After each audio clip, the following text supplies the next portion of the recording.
I'm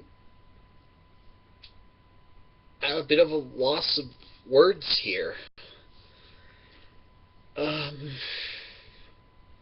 so today's episode, number 99, um,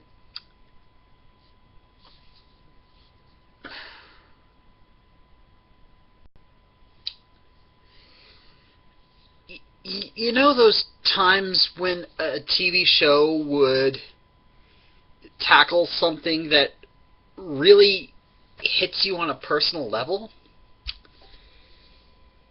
That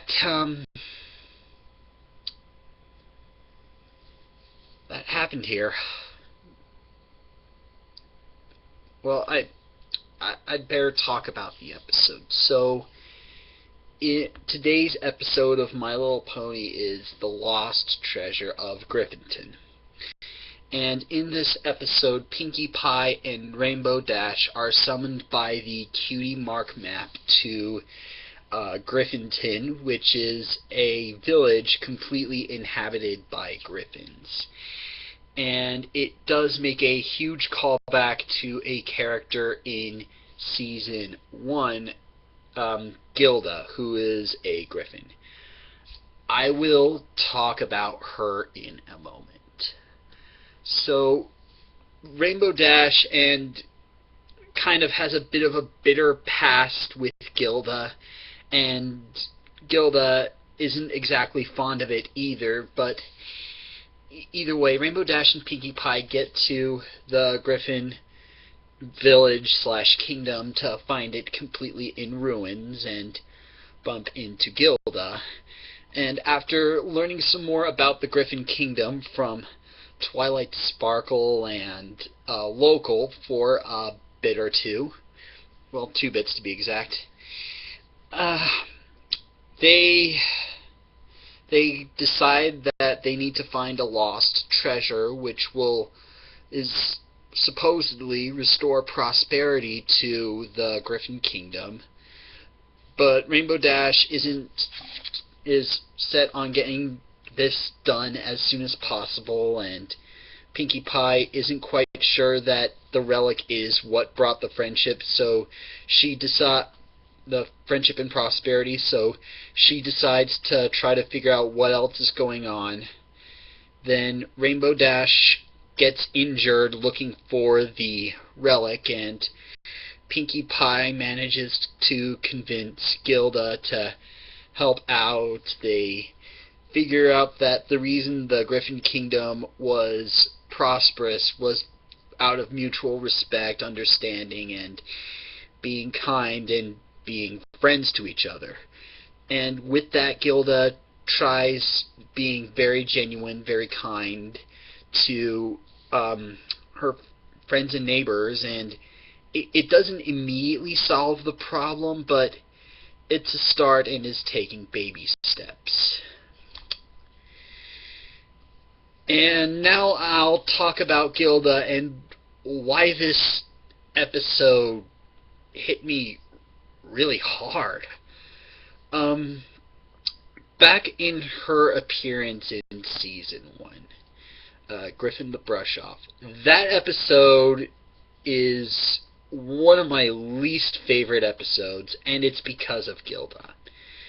In that episode, all she ever did was spout dated catchphrases and pretty much call everyone around her uncool, and was all around a very big...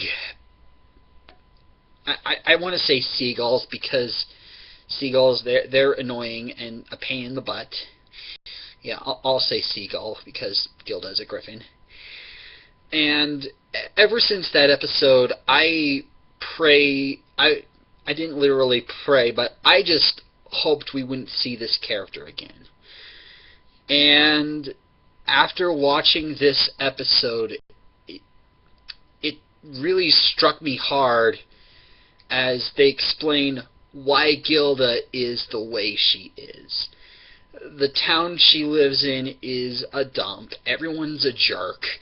And in that episode, she essentially lost the only person that was ever kind to her and ever supportive of her.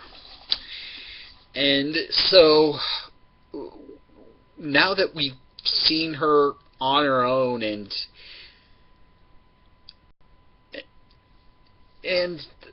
the moral is about mutual respect, understanding, and that things don't always turn out the way you do. But the reason this episode hit me hard was when growing up with my little brother, when we were really little kids, like still single digits, he had a good friend named Tristan. And my relationship with Tristan is a rather rocky one. I try to keep him away from my brother, and he would tease me about the things I liked. And I really didn't understand why my mother kept on bringing him over. Well, it wasn't until later I found out that Tristan's mom who also happened to be my mother's friend, was becoming a drug addict. And and I couldn't comprehend the situation until much later, when my mom's friend got addicted to meth and eventually died of drug overdose. And seeing this episode,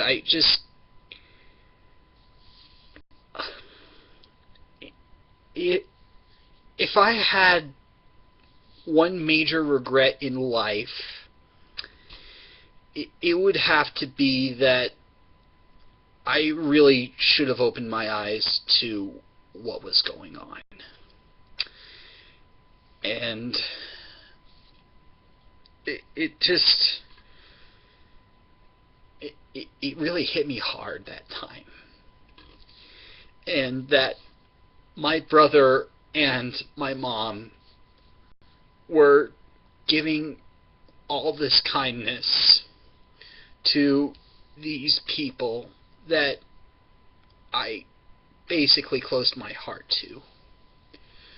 So, Andy and Mom, if you ever watch this, thank you for being so kind and helping me to learn that very, very well. And Tristan, on the off chance that you ever see this video, I am really sorry that I wasn't able to be there for you when you really needed me. So yeah, oh man. As back on track to the episode, I did have some issues with the humor. Not very many of the jokes made me laugh, and it did get sappy, but how am I supposed to respond to something that hits me on this emotional level? Like, I don't know if any of you people can see it, but my eyes are getting tears right now. So,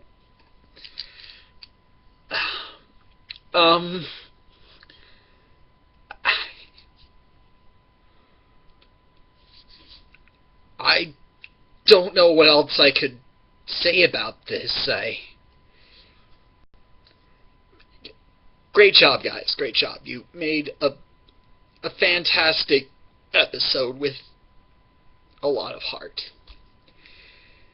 I congratulate you on hitting the right chords, and all around it was just great. Other initial problems I had with this episode was that it got lengthy with the exposition for the world building, but you guys just...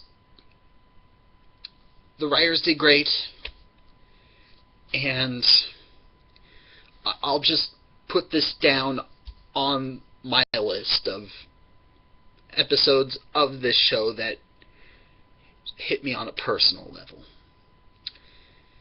See you guys hopefully before June 13th, which is the next N100th episode. I would ordinarily be saying that with more vigor, but how do I walk away from that unshaken? But anyway, see you next time.